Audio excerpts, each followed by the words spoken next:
kuba abapasiteri abapadiri n'abashehe bataba b'igitsina gore ni bikurikije ijambo ry'Imana.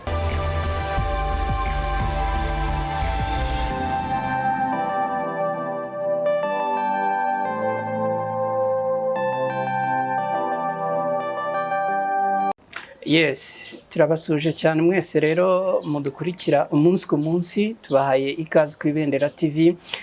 Ni ibiganiro tubagezaho buri munsi cyangwa se mu bihe bitandukanye bitewe nuko nyine gahunda zagiye zidukundira. Uyu munsi nongeye kwakira Noel Mporebuke ku Ibendera TV. Hari hashize iminsi tutamwakira tutari kumwe nawe kubera akazi kenshi n'izindi nshingano abarimo. Uyu munsi tugiye kuganira ku kibazo cyangwa se yenda sinzi ko ndi bukite ikibazo, ni nk'insanganyamatsiko twihaye. Ni insanganyamatsiko igira iti hamwe na hamwe mu madini no mu matorero kubera iki abagore batemererwa gukora inshingano zimwe na zimwe za gishumba, za gipasiteri, za gipadiri, za gishehe. Byose nibyo tugiye kugenda tuganiraho. Rero turibwira ko n'ibitekerezo byanyu ari byinshi, ubwo tuba twiteguye ko nyine inyunganizi zanyu nazo zigomba kuba zitugezaho. Nitwa na Cretine Irushwa ku Ibendera TV. Rero reka ntatinze nakire mugenzi wanjye Noel Mporebuke, ikaze. Murakoze cyane ko mikaze ku Ibendera TV. Ariko ubundi wari waraburiye? Nk'uko bigarutseho nyine inshingano ziba ari nyinshi, umuntu afite byinshi byo kwitaho, kandi nyine nanone umuntu agomba kugira ibyo abahugiyemo kugira ngo anategure n'ibizakurikiraho. Birumvikana no muri iyi si no mu buzima tubamo buri munsi nyine umuntu abashakisha, akazi kaba ari kenshi, umuntu anyura ahangaha ashakisha, birumvikana. Hanyuma rero tudatinze tugiye kuganirira abantu ku nsanganyamatsiko irebana n'inshingano za gipasiteri, gipadiri, niba ariko nabivuga, gishehe. Kuki zira nshingano abantu b'abadamu cyangwa se abagore batakunze kwisangamo, n'ubwo yenda ari hakeya tugenda tubabona. Umuntu abyinjiyemo ubundi buriya byaba biterwa n'iki? Murakoze cyane.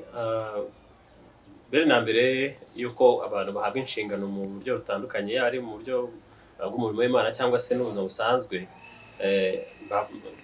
hari ukuntu abantu babayeho. Imana yaremye abantu. Yaremye abantu rero nk'uko bigaragara mu ijambo ry'Imana mu itangiriro, yaremye umugabo, hari ibyo yamuvuzeho akwiye gukora, hari ibyo yavuze ku mugore akwiye gukora. Ariko yaremye umugabo, umugore aza kuza nyuma. Yego. Ubundi buriya bavuga yuko umugabo ari we waremwe. Imana yaremye umugabo, hanyuma irangije ibonye ko atari byiza ko wenyine, yavuga ngo reka tumuremere umufasha umukwiriye. Nawe iramukora inyuze mu ruhavuge nk'uko ijambo ry'Imana ribigaragaza. Hanyuma rero buri muntu hari inshingano yari afite gukora, yuzuzanya na mugenzi we. Bityo rero umugabo agira inshingano ahabwa, umugore agira inshingano ahabwa. Ibyo rero nibyo biza bikarangira bigeze ku gihe cyo kuvuga ngo ese noneho mu gihe cyo kuyobora umurimo w'Imana cyangwa itorero, ninde uraza kuyobora. Nk'uko bigaragara muri Bibiliya ahantu hatandukanye, by'umwihariko wenda nko mu Bakorinto ba mbere igice cya 14 umurongo wa 34 na 35, hagaragaza Pawulo avuga ukuntu umugore adakwiye kuvuga mu materaniro cyangwa se guhagarara imbere y'iteraniro ngo ayobora iteraniro cyangwa se agire icyo akora nk'inshingano mu itorero. Ibyo ngibyo bikaba bimwe mu biherwaho bituma uyu munsi mu matorero amwe n'amwe umugore adahabwa umwanya, cyangwa se mu madini adahabwa umwanya wo kuba yayobora itorero nka pasiteri cyangwa se nka shehe cyangwa nka padiri, kubera yuko nyine bituruka aho ngaho Imana cyangwa se ijambo ry'Imana rigaragaza yuko bidakwiye ko umugore ahagara imbere ngo ayobore mu gihe hari abagabo cyangwa se hari abandi bantu bakaba bayoboye. Mu kanya turakomeza tugenda tuganiraho, turaza kugera kuri abo bashehe barukomojeho cyangwa se n'abandi. Ariko se tutari twagera kure cyane, ubundi umuntu yanakibaza ngo buriya kuki mu ntumwa Yesu yatoranyije atigeze ashyiramo umudamu? Hari inzira nyinshi umuntu ayireberamo. Muri rusange Kristo cyangwa se Yesu hari uburyo ki abonamo abantu. Imana ibona umugabo nk'ushushanya ubutware bw'Imana binyuze muri Kristo. njya numva banavuga niba yenda ari byo neza simbizi ariko njya numva bavuga ngo umugabo ni umutwe w'itorero hari. Yego. Hanyuma noneho Imana igashushanya umugore nk'itorero uburyo ryitwara kuri Kristo. Bivuze ngo rero ibyo nibyo biza bikabyara ko umugore icyo agomba gukora ni nko kuganduka cyangwa se kugendera ku mabwiriza ahabwa n'umugabo we cyangwa n'umuyobozi runaka uyoboye aho aherereye. Mu gihe umugabo we ari we navuga ngo umutwe cyangwa se ari we utekereza cyangwa se wanzura utanga umwanzuro w'icyo ugomba gukorwa. Ariko ibyo ntabwo bivuze yuko umugore nta hantu aba aherereye aho ngaho aba ari uwo guhabwa amabwiriza agakurikiza gusa, ahubwo yunganirana n'umugabo kuko Imana yamuremye imaze kugira ngo si byiza ko uyu muntu aba wenyine. Ni byiza ko turemere umufasha umukwiriye. Umufasha ni ikintu umuntu ugufasha gukora inshingano zawe runaka. Niba utari kwikorana ikiganiro gutya ukavuga utereka nshake umutumirwa hano ubwo nuko nyine wabonaga ko bidahagije ko wowe wabyikorana bikagenda neza nk'uko bishaka. N'Imana yo yabonye ko umugabo nubwo nyine afite ububasha bwo gukora ibyo agomba gukora, ariko byaba byiza abonye umuntu umwunganira hafi aho ngaho akaba ari umufasha. Akaba ari umufasha. Ataje mu inshingano z'umugabo ahubwo aje kuba umufasha w'umugabo. Yego. Bivuze ngo nk'uko Bibiliya bivuga umugore ntabwo ari we wakabaye azana amabwiriza cyangwa se ari we uyahagarariye, ahubwo yakabaye ari uwunganira umugabo mu mabwiriza runaka yashyizweho, cyangwa se bakaba banayaganiraho ku buryo ki n'umugore ashobora guhitekereza umugabo mu kigomba gukorwa, ariko atari we uyoboye iyo gahunda. Ariko se niba ari uko bimeze, umugore aje gufasha umugabo muri za nshingano, mu gihe umugabo adahari, ntago wa mugore yajya muri izo nshingano kandi akazikora nk'umugabo. Tuvuge yenda nk'urugero kugira ngo yenda bidacanga n'abadukurikiye, tuvuge yenda nko muri Kiliziya Gatolika, padiri uyu munsi niba atabonetse, cyangwa se yenda hari ahantu henshi haba hatari abapadiri, kuki batakoherezayo maseri umubikira ngo agende asome misa? Bijyana nyine n'uwo muco unashingiye ku myemerere, kuko Bibiliya yagiye bivuga ko atari byiza ko umugore yahagarara imbere y'iteraniro ngo aribwirize cyangwa se ayobore itorero, ariko nanone akenshi hari aho biba ngombwa ko bibaho. Bibiliya bigaragaza ubwayo, ariko no mu buzima busanzwe biragaragara. Kuko iyo umugabo atari mu rugo, umugore arahasigara, niyo haje abashyitsi arabakira. Bivuze ngo no mu itorero nabwo birashoboka yuko hari aho bishobora kugera bikavuga ko umugore we niba ari we uhari, abagabo hari ibyo bagiye mu bindi, umugore akaba yakora izo nshingano, bidashoboka. Nitunajya no muri Bibiliya tukareba, turasanga hari abagore Imana yagiye ikoresha nk'abayobozi bayoboye igikorwa, kandi koko bakayobora neza nk'uko n'abagabo bayobora. Ariko muri rusange Bibiliya ikongera ikagaragaza ko mu ihame rusange risanzwe ntabwo bikwiye ko umugore ajya imbere ngo ayobore hari abagabo cyangwa se ayobore za nshingano zikuru, keretse nyine bibaye ngombwa nk'aho byagaragaye muri Bibiliya. Natanga nk'urugero, dusomye mu bacamanza mu gice cya 4 dusangamo umugore witwa Debora. Yabaye umucamanza mu gihe Israel itari yakagiza abami bayobora nk'umwami runaka uyoboye igihugu, hayoboragaho bita abacamanza. Debora rero ni umwe mu babaye abacamanza, umucamanza wa Israel mu gihe cye. Bivuze ngo niwe ni nkaho ari we wari umuyobozi wa Israel. Debora ari umugore. Bivuze ngo icyo gihe Imana yarebye wenda ihuje igihe cyari kigezweho, ibona ko bikwiye ko uwo mugore ari we uhagarara muri izo nshingano, kandi dukurikije uko ijambo rivuga yazihagazemo neza. Ariko muri rusange Imana igaragaza yuko abagore badakwiye kuba aribo bayobora izo nshingano nk'uko yaremye abantu, nk'icyifuzo cyayo, cyangwa se nk'ariyo yaremye ibiri ku isi. Yo icyo yatanze nuko umugabo ari ukwiye kuba ayoboye umurimo wayo cyangwa se itorero, keretse igihe nyine bibaye ngombwa nk'uko kwa Debora. Hari n'ahandi Bibiliya igaragaza abantu bagire bakora imirimo yagakozwe ubundi n'abagabo cyangwa se inshingano zakozwe n'abagabo dushingiye ku cyo biri bivuga, ariko abagore barazikora kandi bazikora neza, ariko muri rusange ikagaragaza ko bikwiye ko umugabo ari we uyobora itorero. Umugabo niwe uyobora itorero. Mu nshingano zindi n'ubundi zo mu buzima busanzweho ubona yenda bigenda bigaragara ko abagore hari inshingano bagenda bafata kandi bakazitwaramo neza, ariko ikibazo stile kiracyari muri aya matorero cyangwa se amadini. Muri Kiliziya Gatolika ntago twari twumva ngo umupadiri w'umugore, twari twumva ngo umugore yasomye misa, ntago ibyo turabyumva. Muri ADPR kugeza uyu munsi ntago twari twumva umupasiteri w'umugore ngo umugore bamuhe inshingano za gipastori. Muri ADPR ntibirakunda, barabazamura bakabagira abarimu ariko ntago barenga aho ngaho. Mu idini y'Abadivantiste nabo nuko, nabo nta mupasiteri w'umudamu. Mu Bayisilamu bo ni ibindi, nta mushehe. Njya numva bavuga ngo nta n'umugore uhinguka, ngo abagore bajya ukwabo n'abagabo bakajya ukwabo.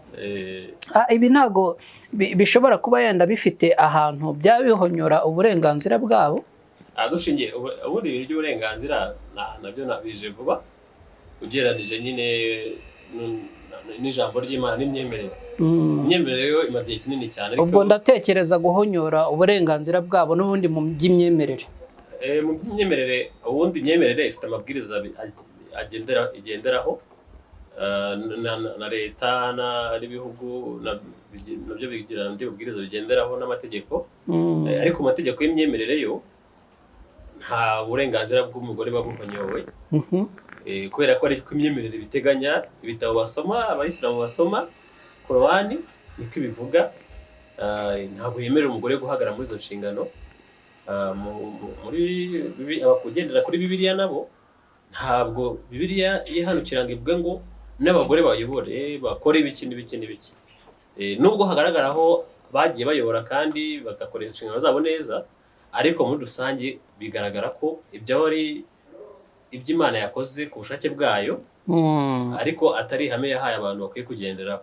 Urugero wenda nko mu isezerano rishyashya nabo hari abagore bagaragaramo bagiye bakora inshingano zikomeye cyane, nko bita Foyibe yabaye umudiyakoni. Wenda bashaka kubireba bazasome Abaroma 16 bazabisangamo. Ni ukuvuga ngo hari n'abandi bagore benshi, hari bitwa Priscilla n'umugabo we Akwila bari bayoboye umurimo w'Imana mu gihe Paulo yamabwiriza ubutumwa bwiza, kandi yagendaga Paulo ahamya ko umugore Priscilla cyangwa se Foyibe bakoze inshingano zabo neza cyane. Bigaragara ko nyine nabo bakoraga izo nshingano, ariko ugasanga n'ubundi imirimo bakora ni ya mirimo n'ubundi itari iyo guhagarara ngo babe umutwe cyangwa se babe aribo bashumbye cyangwa bayoboye umurimo wose muri rusange, kubera ko nyine mu mico yabo, mu myemerere yabo, bashingiye uko babanye n'Imana, ntabwo ibyo bintu babyemeraga. Ariko uyu munsi uburenganzira bw'umugore ku isi buvuga ko bukwiye kubahirizwa mu buryo bwose, akagira uruhare mu bikorwa byose, yaba ari aho ariho hose. Bivuze ngo niba mu isi isanzwe itari imyemerere umugore ashobora kuyobora igihugu cyangwa se ayobora akarere, bitekerezo ko no mu itorero yakabaye nabwo ayobora, akaba pasiteri cyangwa se akaba umushumba cyangwa akaba umupadiri cyangwa akayobora umurimo w'Imana mu ubwo buryo, cyangwa no mu bashehe. Wenda sinzi ashobora kutaba shehe, ariko akaba hajati uyoboye umusigiti runaka. Ubwo nyine niko amategeko y'isi n'uburenganzira bwa muntu bwo ku isi ubwo biteganya. Ariko ntekereza ko nabo abagena amabwiriza y'uburenganzira bwa muntu n'amategeko bazi ko nyine imyemerere ihari, babayeho bayisanga, nabo bayirimo, bigengesera mu guhatira amadini cyangwa n'amatorero guha uburenganzira umugore mu ubwo buryo, kubera ko nyine nabo bazi ko imyemerere burya isa naho kuri ibintu byose. Ni nayo yabanje mbere yuko wenda hazaho ibyo bindi by'imiyoborere n'iki wenda n'umuryango w'abibumbye tubona uyu munsi ari gushyiraho ayo mabwiriza mpuzamahanga, habanje iyo myemerere n'ubundi. abantu bayoborwaga n'iyo myemerere, hakaza n'ubuyobozi bwa leta, ariko imyemerere yo yahozeho. Ari nayo mpamvu uyu munsi bidahita bihinduka, wenda usange baravuze wenda ngo leta ivuge ngo abapadiri cya Kiliziya Gatolika niyemerere n'abagore kugira, ntabwo ibyinjiramo cyane, ariko urebye ni nk'aho aricyo baba bifuza ngo n'umugore ahabwe ijambo ahantu hose, agira uruhare rungana n'umugabo, abe yakora nk'icyo umugabo yakora. Ibyo rero nyine nibyo bitekerezwa cyangwa bivugwaho, ariko muri rusange ntabwo bari ibintu byoroshye gushoboka, kubera ko ijambo ry'Imana ryo ntirihinduka uko ryanditse. Njyewe icyo ubwo nahita nibaza, usibye yenda na ziriya ngero twavuze hejuru zariya amatorero cyangwa se ari amadini twavuze hejuru, ntabwo twirengagiza ko hari n'izindi nsengero zigiye zihari ziyoborwa n'abagore. Yenda ntituri butunge urutoki itorero rimwe, ariko hari amatorero yaje ariko ni mashyashya agenda ayoborwa n'abagore, kumva ngo ni bishop runaka, kumva ngo ni apostle runaka w'umudamu. Ibi ngibi bishobora yenda kuba nk'ikimenyetso cyangwa se inzira ishobora kuzatuma yenda n'abariya bandi bahinduka, ku buryo bageraho bagahindura, cyangwa se ukubera ko ari ibintu byanditse muri Bibiliya n'ubundi bizakomeza kuba ari nk'urusika rukumira abo bantu bari muri ayo madini. Hari ikindi kintu kimwe wenda umuntu yavugaho nsubiza icyo kibazo. Pawulo avuga ngo ntibikwiye ko umugore avuga mu itorero cyangwa se ayobora, ndetse n'inshingano zahawe abantu bagomba kuyobora itorero, kuko itorero rigomba kuyoborwa, cyangwa umurimo w'Imana muri rusange kavuye gutyo. Ubwo njyewe kenshi nkoresha Bibiliya kubera yuko njye ndi umwizera ukoresha ijambo ry'Imana binyuze muri Bibiliya. Ubwo hari abandi bafite ibindi bitabo bagendera, ariko njyewe naho ngaho niho nzi mfite amakuru cyane. Ni ukuvuga ngo ntabwo Bibiliya yerura neza ngo ivuge ngo ntibyemewe ko umugore ayobora umurimo w'Imana. Yo igaragaza ko bidakwiye ko ayobora, hanyuma izo nshingano yahawe ugasanga nazo yazikoze neza, ariko muri rusange ukabona bisa naho hagaragaramo kuvuguruzanya. Gusa nyine ntabwo akenshi Bibiliya no gushaka kubona ko ivuguruzanya, ntabwo ibivuguruzanya, ahubwo ni ukubera ko wenda ubumenyi bufiteho kuri Bibiliya uba utaragera ku rwego rwo kuyisobanukirwa mu mwuzuro wayo. Kuko ushobora gusoma umurongo uyu nguyu ukumva baremeza iki, handi ukumva baragihakana, ugahita utekereza ko bivuguruzanya. Ariko iyo ukomeje gusoma ugasobanukirwa neza iryo jambo, ugasoma n'imirongo yindi ibanza cyangwa ikurikira, ugenda wumva kubera iki ahangaha babyemeye, ahangaha bakabihakana. Kubera iki isezerano rishya rivuga ngo umuntu nagukubita nakuramo ijisho umuhe n'irindi arikuremo, nagukubita urushinge nduri umusaya akubite n'ahandi. Urumva? Ariko isezerano rya kera ryo rikavuga ngo ijisho rihorerwa irindi. Nunkuramo ijisho nanjye ndigukure. Urumva agahita biravuguruzanya. Ubwo rero bisa ngo Bibiliya yanditse ite, imeze ite, ese twayisobanura gute, twayisobanukirwa gute? Ibyo nabyo birabikenewe. Hanyuma kuri icyo ngicyo wari urimo ubaza ngo ese ko hari abantu bayobora umurimo w'Imana uyu munsi ari n'abagore? Yibutse urabumva ba Apotre, bari Mignone, barahari batandukanye, benshi murabazi, murabona no ku mbuga nkoranyambaga bakunda kuba bariho babwiriza ubutumwa bwiza. Bariho kandi bagenda bakora n'inshingano, babatiza, basezeranya inshingano nk'izo, kandi ubona banabikora neza. Yego, n'umushahara undi wabatije uriya mu minsi Naomi. Ni ukuvuga ngo iyo tunarebye inshingano bakora, ntabwo twabaveba dushingiye ku byo abagabo bandi bayobora bakora. Navuga ngo bakora inshingano zabo neza, umuhamagaro wabo ubona ko bahagazemo neza. N'ibyo babwiriza kenshi usanga tubipostinga, wenda abantu babipostinga ku mbuga nkoranyambaga, bigaragara ko bibafasha, nk'uko n'ibyo abagabo babwiriza abo bagabo bayobora amatorero runaka nabo bibafasha.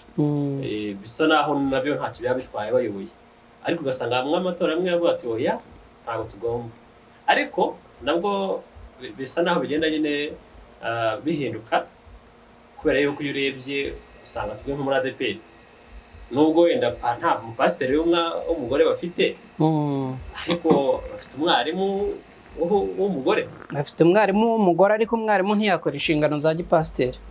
Burya umwarimu w'umugore ntiyabatiza, ntiyasezeranya, yenda ibindi yabikora ariko izo nshingano kuki ntago yazikora. Ntekereza ko na mwarimu w'umugabo atabikora. Mwarimu w'umugabo ariko ntago yabatiza. Ntago mbizi neza. Icyo ntazi gusezeranya byo ntago abikora. Biriya byo mu itorero cyangwa mu muryango ubure nko kurujya nko kubatiza. Nanjye ubwanjye nabatiza. Ikintu cya mbere kinyemerera kubatizwa nuko nkijijwe nizeye Yesu ndangije ndabatizwa.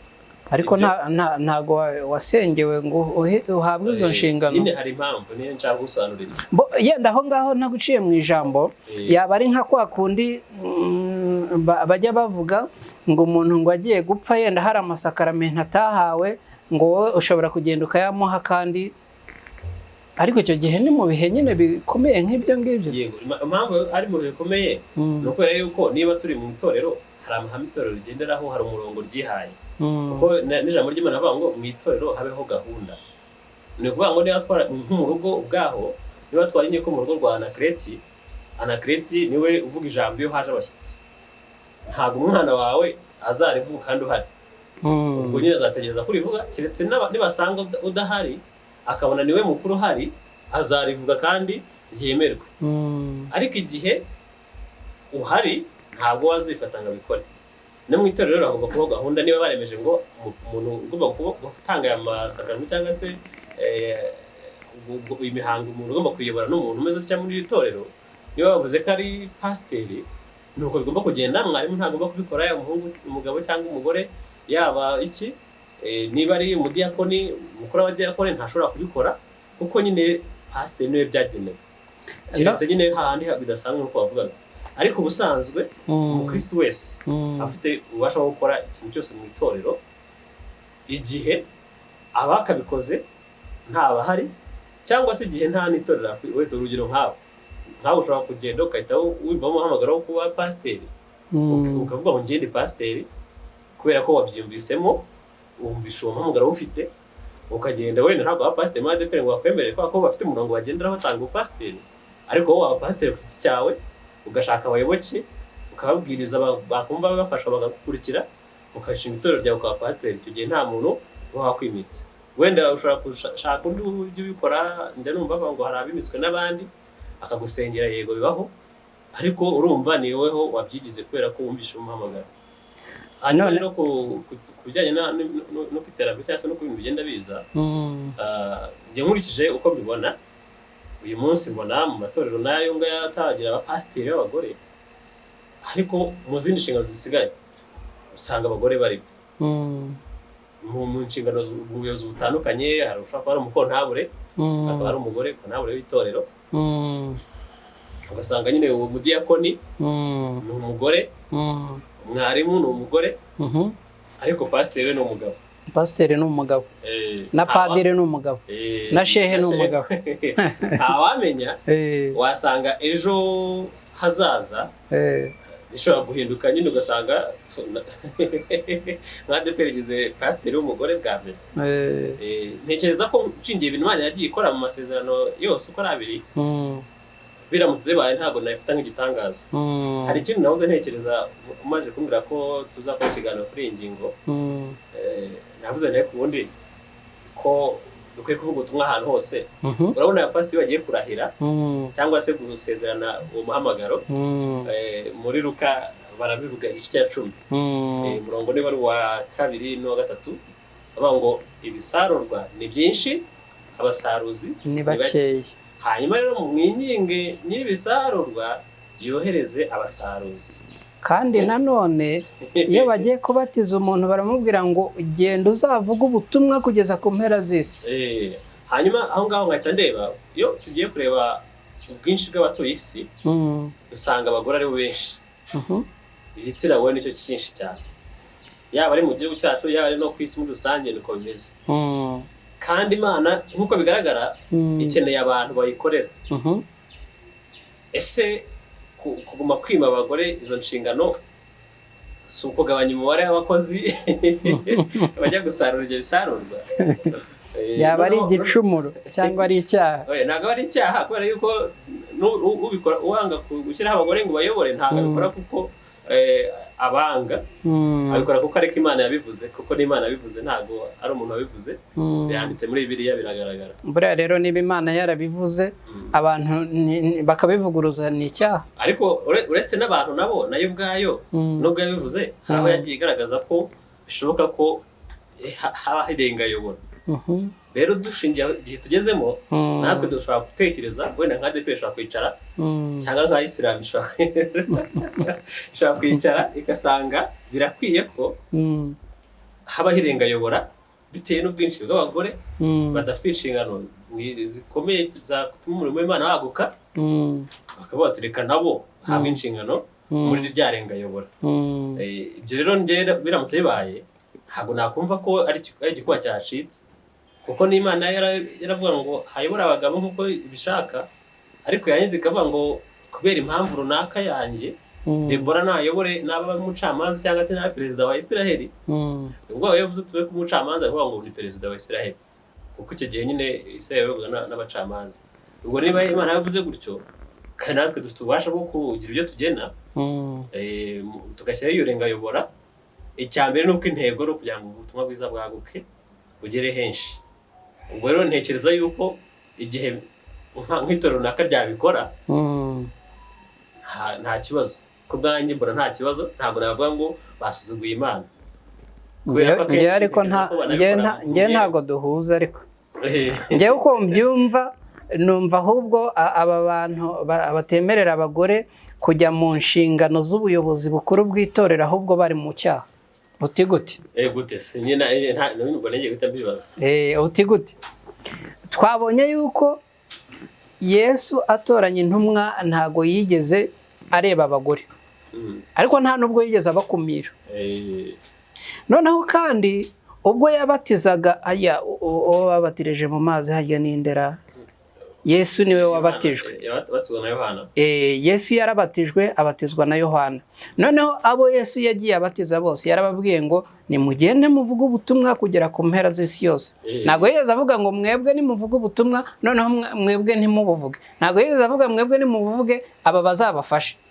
None niba abo ngabo bakumirwa, urumva atari ikibazo?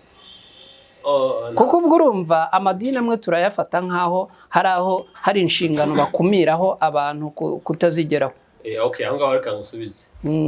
Kuba umugore atari pasiteri uyu munsi, wenda tubwiye muri ADP, cyangwa kuba umugore atari padiri, ntabwo bivuze yuko umugore adakora umurimo w'Imana. Ntabwo bivuze ko atawukora, ariko hari naho atawukora. Reka nguhe urugero. Ashobora kudakora yitwa pasiteri cyangwa yitwa padiri. Oya, reka nguhe urugero. Niba twabonye yuko umugore adashobora gusezeranya, aramutse bibaye ngombwa yuko ari bubasezeranye kandi icya kintu kikamukumira, urumva hatabayemo ikibazo? Akenshi igihe cyo kuzageze muri situation cyangwa ahantu hataboneka pasiteri basezeranya cyangwa padiri basezeranya, yabikora agasezeranya. Ariko igihe oya baretse utaraharenga, uravuze ngo yabikora. None niba twabonye yuko nyine amadini agira amahame n'umurongo agenderaho, kandi buriya baba muri ariya madini bemera yuko ariya mahame n'ira mirongo iyo birenzeho aba ari icyaha. Oya, n'Imana niko ibyemera. Nanjye ubu ngubu iyo nsiba muri kino kiganiro nari kuba nkoze icyaha. Kubera yuko ntabikwemereye ni isezerano twasezeranye. Okay, reka tubifate gutyo yenda. None niba wa muntu ageze hahandi akabikora arenze ku nshingano kandi ntiyabisabiye uburenganzira, si icyaha kuri we. Ntabwo umutima ushobora kumubwira uti ibi bintu ko bigiye kukubera icyaha wabiretse. Nabireka urumva atari za ngaruka kuri wa muntu wari ugiye guhabwa iyo serivisi. Ubwo urumva umurongo n'ubutumwa Imana yahaye uwo muntu ngo azavuga ubutumwa budatangiye gukumirwa na ya mahame n'iki. Ibyo rega uvuze gutyo ushobora no kuvuga uti ubundi kuki umuntu aba hagapfa, tuvuge niba ari nka pasiteri ubwiriza abantu benshi, kuki apfa? Urabona nka Obaridi gupfa byo ni ibisanzwe. Nyine wakweza Imana nayo yarakoze, wavuga ko Imana yakosheje, kuko niba Obaridi yabwirizaga abantu benshi agasanya benshi bagakira, ntabwo yakabaye yapfa, yakaguma akabwiriza benshi. Ni ukuvuga ngo rero buri wese afite aho akorera n'aho agarukira. Niba itorero ryashyize umurongo yuko abagore batemerewe kuba pasiteri n'urugero ariko batabujije gukora indi mirimo y'Imana. Ariko ni itegeko ni ibwirizwa ry'abapasiteri cyangwa y'urusengero runaka, si ibwirizwa ry'Imana. Imana nayo yarabivuze. Uyu Imana yo ntigeze ivuga ngo mwebwe nimuvuge aba nimubare. Yo yaravuze mugende mu isi muvuge ubutumwa. Ariko ntabwo kuvuga ubutumwa bisaba kuba uri pasiteri. Ntabwo inshingano, ntabwo umuntu akora inshingano zose mu itorero, kubera ko itorero ni nk'urugo. Mu rugo ntabwo umuntu akora inshingano zose. Hari inshingano umugabo akora, umugore akora, umwana akora, bitavuze ko hari izo bahuriraho cyangwa umwe yakora undi akazikora bitewe n'uhari n'ubonetse, ariko hakaba n'izo umwe ashobora kudakora bitewe n'uko ntabwo afite ubushobozi. Noneho hakaba n'izindi atakora anafite ubushobozi, ariko kwa ko yavuga ngo izi nshingano zagenewe runaka reka ntegereza azazikore, ahatadasanga nazikoze bikaba ikibazo. No mu buzima busanzwe niko bimeze. Nka boss wawe adahari, hari abayobozi bashaka kuza ntubakire akavuga ati ntahari ubwo muzagaruke uyu munsi. Bivuze ngo rero ntabwo ari ikibazo kuba umugore atabatiza cyangwa se atakoresha inshingano z'umupasiteri, ariko hari izindi nyinshi yakora kandi zifatika mu itorero zatuma n'ubundi agira uruhare rwe agomba kugira mu murimo w'Imana. Ariko nanone ku bantu basanzwe bakora nyine mu w'Imana ari abagore nabo kuba babikora nta kibazo mbibonamo, kubera yuko buriya hari ibintu tugomba kwizirikana. Umurimo w'Imana utandukanye n'ubuzima busanzwe bw'isi tubamo. Amategeko cyangwa amabwiriza Imana iba yaratanze n'imirongo Imana yashyizeho, uburyo bikurikizwamo ntabwo bikurikizwa mu buryo imirongo isi yashyizeho ikurikizwa. Tuvuge ku isi niba dufite amategeko, itegeko rivuga ngo kwica n'icyaha gihanwa n'amategeko, ingingo n'iyi, umuntu akatirwa igifungo kingana gutya cyangwa se n'iki n'iki. Ni ukuvuga ngo iyo ukoze icyo cyaha hakurikizwa iyo tegeko, nta kindi kintu kibikuraho kibihindura, keretse za mbabazi za perezida nazo ziboneka rimwe mu mwaka cyangwa se ntizinaboneke. Ariko ku bijyanye n'umurimo w'Imana, amabwiriza Imana yashyizeho n'amategeko n'iki byose bikwiye kubahirizwa mu murimo w'Imana, bigomba gukora nk'uko bimeze. Ariko abantu bakora umurimo w'Imana bose bakabaye bayoborwa n'Umwuka Wera cyangwa se imbaraga z'Imana zibabwira ngo nubwo nanditse mu ijambo ngo uzakora gutya, ariko ijwi rikakongorera rikubwira ngo ariko ahangaha avuga gutya. Uribuka intuza ba Petero bagize imbere y'Abayahudi bari mu kubabaza byo kwihakana Yesu, noneho Yesu Umwuka w'Imana wamubwiye ngo nuhagera nzakubwira icyo ugomba kuvuga. Ahageze n'ubundi Imana imubwira icyo agomba kuvuga muri ako kanya arakivuga, bigendanye n'uko byagenze. Ni ukuvuga ngo abantu bakorera Imana tuyoborwa n'Umwuka w'Imana. Niba Imana ikujeho weho umugore ikakubonekeye ikakubwira ngo weho ugiye kuba bishop, ugiye kugira itorero ryawe, ugiye gukora umurimo w'Imana muri ubu buryo witwa bishop, niko bigomba kugenda. Abazi ya mirongo yo muri Bibiliya cyangwa ya magambo yo muri avuga ngo ntibyemewe ko umugore ayobora itorero cyangwa agira gute, bazavuga ati ni ibiki bibaye, batungurwe, bamwe babicumuriremo, abandi nyine biyakira bavuga ati nta kundi, abandi bavuge bati ariko rwabura nari nicyo bitwaye. Nyine baburese hagira uko abyumva bitandukanye. Ibyo ngibyo ntacyo bitwaye Imana. Icyambere nuko weho ukora inshingano zawe. Ikindi nuko weho ubikoze wigize pastor uri umugore cyangwa ubaye pastor uri umugore, icyambere nuko uzi neza ko Imana yabikubwiye, ukaba umuhamanya n'umutima nama wawe ko Imana ari yo iguhaye izo nshingano, kandi ukagenda ukazahagararamo neza nk'uko uzihawe. Ubwo niba wabyiharajwe Imana itabiguhaye, uzabyibarizwa n'iyo Mana nyine. Niba yabiguhaye uzi neza ko yabiguhaye, ubwo nyine uri mu muhamagaro wawe ukore neza. Ubwo nyine nk'uko Debora yabaye umucamanza, ubwo na pastor runaka w'umugore cyangwa bishop runaka, ubwo nawe wenda wasanga Imana yamuhamagaye mu buryo. Wenda ubwo Debora we yaramwandikishije muri Bibiliya, ariko wenda pasiteri kazi uyu munsi bariho cyangwa bishop bahari b'abagore, ntabwo uburyo bwo kwandika ngo buraza ngo tubyandike mu kindi gitabo cy'Imana, kubera ko tutarabona igihishurirwa cyangwa se bidakenewe. Ariko bivuze ngo birabishoboka yuko haba hari amarenga ayobora nk'uko yagiye abaho no muri Bibiliya, Isezerano rya Kera ndetse n'Irishyashya. Rero ababikora nta cyaha kuba bayobora ari abagore, n'abatabyemera bagomba gutsimbara bati ntabwo bikwiye ko umugore yaba pasiteri, nabo nta kosa bafite, bose bari gukora umurimo w'Imana kandi bose bafite ishyaka ry'umurimo w'Imana. Icyambere ni uko umurimo w'Imana ukorwa neza. Umugore nashaka gukorera Imana ntazabura uko ayikorera, si ngombwa ko aba pasiteri. Kandi nibiba ngombwa naho bagahindura vuba bati noneho n'abagore baba pasiteri, dusanze bishoboka, bagatanga impamvu runaka ABCD bagendeyeho. Ariko bashobora kubishaka bo, ariko abayobora ayo matorero ntibabyemere. Ubundi se niba ndabishaka, nabo bayobora amatorero ubundi niba babishaka. Njyewe icyo bishatse nk'umukristo nyine ndashaka gutanga igitekerezo kikigwaho, ariko abayobozi nibo babyigaho, basanga bikwiye bakabikora, basanga bidakwiye ntibabikore, basanga bidakwiye ntibabikore, kandi wowe wumva ubishaka. Igihe rero babyanze kubikora ngomba kubumvira kuko ni abayobozi banjye.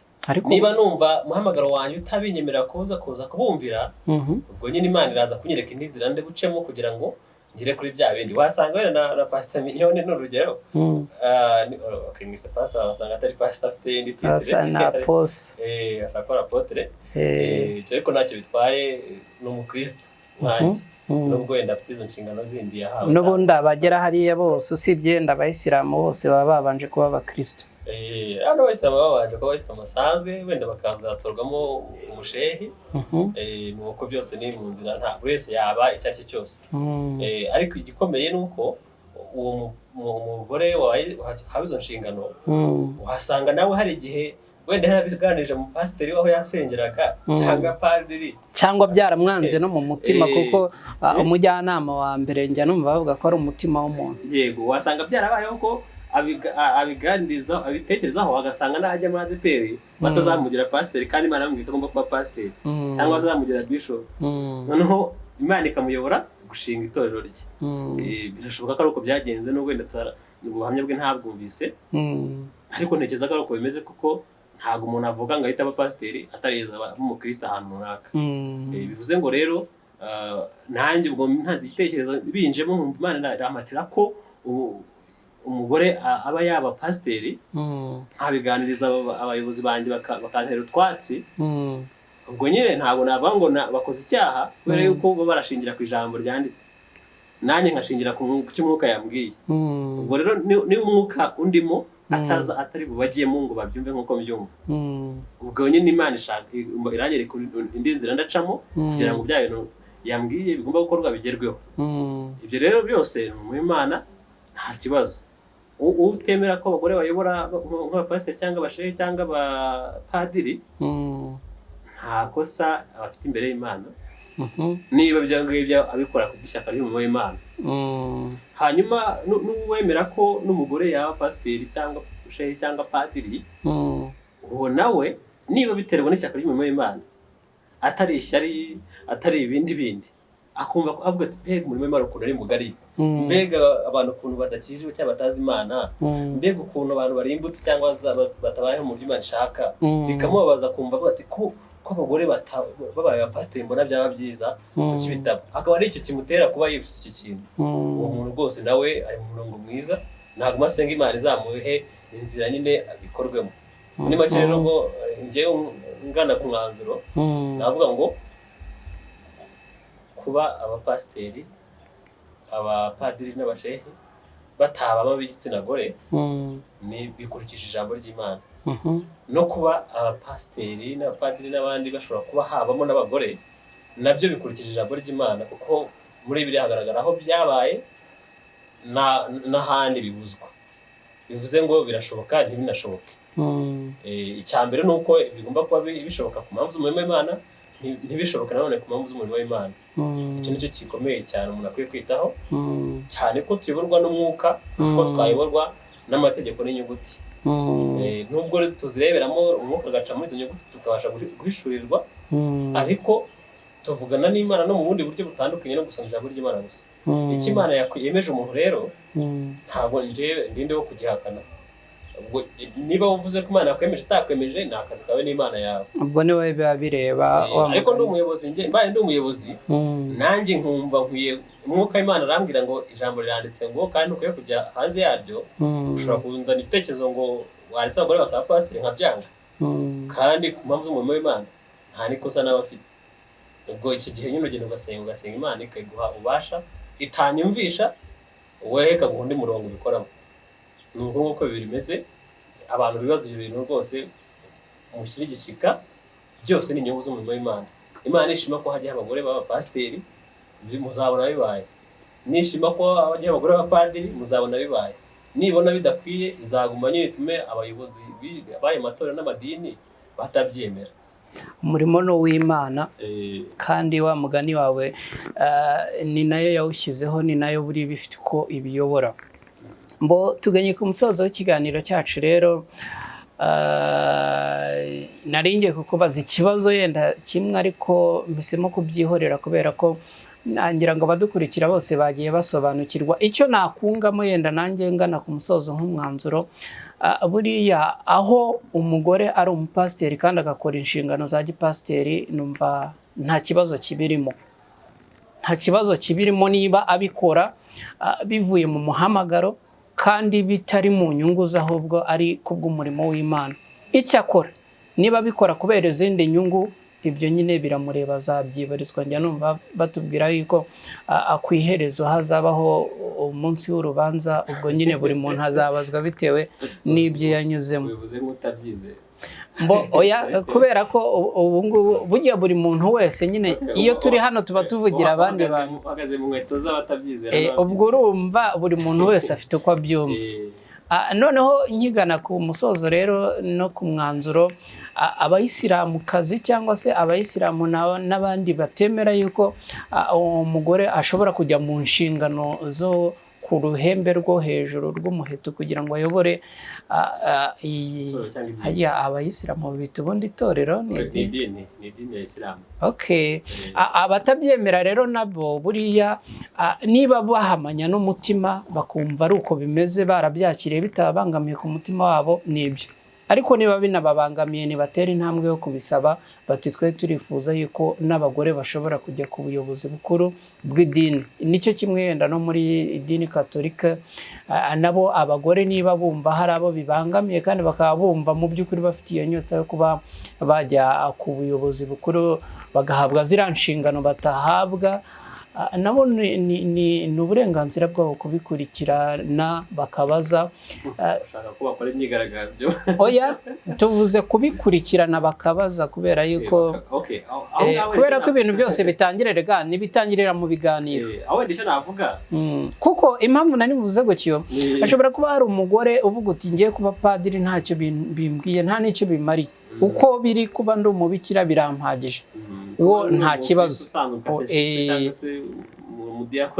Ibyo ntacyo bintwaye biranampagije. Ariko hakaba hari n'undi warayibaza ngo kubera iki ngiyewe ariko bigenda gutyo, kuki ngiye ntaba umupadiri. Urumva uwo niba afite ishyaka rimeze uko, niwe wo kubirwanira akaba yabaza ati kubera iki ibi bitagenda gutyo, bakaba bamusobanurira. Aho ngaho wenda ndi murongo natanga unakomeye. Yego, ariko tunagana no ku musozo. Nakuzaho gatoya. Umuntu wa mbere bagomba kubisaba cyangwa se aho bagomba kubisaba hambere ni Imana. Nuko bisengera. Bagomba gusenga Imana mbere yuko banegera uwo muyobozi w'idini cyangwa iki. Bagomba kwegera Imana ko numva ishyaka ry'umurimo w'Imana rindya, kandi nkumva nawe ukora neza ndi pasiteri cyangwa se ndi shehe cyangwa padiri. Nanjye kuvuga ngo babibwiye abayobozi bakabyanga bahukemo bashinga amani.